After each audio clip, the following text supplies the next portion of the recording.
Ito pong nagaganap ngayon dito na financial assistance, tama po ba? Social pension. Social pension ay... From the national government. Social pension citizen. for indigent senior citizen.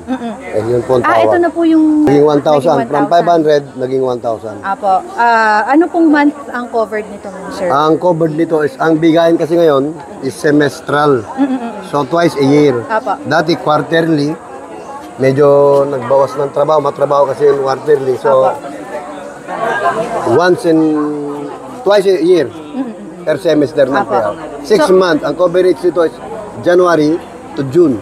Ito pong social pension na ito, Sir Lino, gaano karami po yung makakatanggap ngayong... Ang social pension as of today na Municipality of Gimba is 1,104 senior citizen.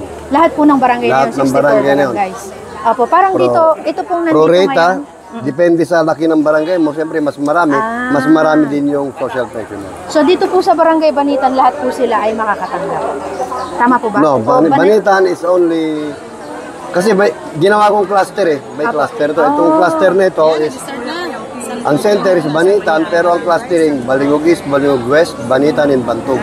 Bali ilang cluster po lahat? Ang clustering namin, siguro nasa 10. Sa buong bayan po? Sa buong bayan. Kailan po kayo nag-start, sir? Start today pa lang po. Ngayong araw? May 8, May 9, May 10, 13 and 14, 5 days. 5 days po kayo. Bali, ito pa lang po yung una ngayong araw. Pero meron na po kayong pinanggalingang ibang barangay? Meron na, Kawayang Bugtong. Kawayang Bugtong, doon po kayo nauna galing ako, dahil ganun ako Ako kasi roving. Apo. Pero yung mga paymaster, they stay. Apo. Sa December. Ano po to? Simultaneous o? Simultaneous, team 1 and team 2. Katulad nun, Kawayang Bugtong, ongoing po. Ongoing and Banitan. Apo. Next after this, 11 o'clock, lilipat kami ng St. John and Matoranok. Another cluster na naman yun. Tatlong barangay. Matoranok, cluster niya, Consuelo, Cabaruan. St. John, cluster is Santa Veronica and Santa Lucia. So halos tumatapos kami ng 10 to 12 barangays per day. Sa isang araw. So, pinabago po ba sa listahan, sir? Nadagdagan po ba yung... Hindi naman nadadagdagan dahil wala namang new slots. Apo. Halimbawa, kuminsan, nakatanggap kami ng new slots. Noong unang upo ko 2021, nagbigay lang sila ng 42 slots. Doon, pagka may bagong slots, saka pala nagkakaroon ng mga bago. Apo. Then, nasundan ng 120 new slots ng 2022, pero beyond that, wala na. 2023, 2024, zero.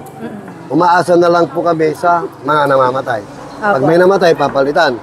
Ito yung kuminsan na pinagtatampo ko sa samahan ng mga pang-provincial, PISCAP, OSCA, na dapat ito yung ilabi to the Congress na dagdagan. Noong una nga, nilaban namin ito na instead of increase from 500 to 1,000, why not another social pensioner na lang para dumami. Kaya lang, hindi naman natin pwedeng pangunahan ng nasyonal na gobyerno. Kung local lang sana ito, problema.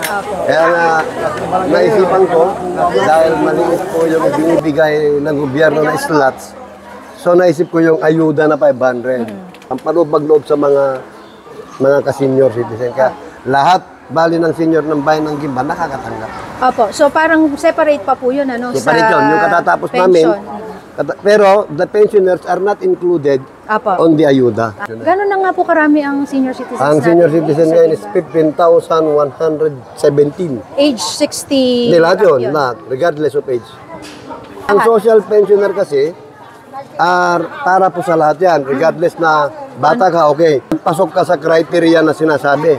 Ang criteria kasi ng social pension, una, yung wala ka ng kakayanang trabaho. Kaya pwede rin 60 years old, na-stroke ka, hindi ka na makapaghanap buhay. So you are qualified for social pension. Pero senior citizen, di ba? Basta't lahat ng senior are qualified. Makapasa ka sa criteria ng isang social pensioner.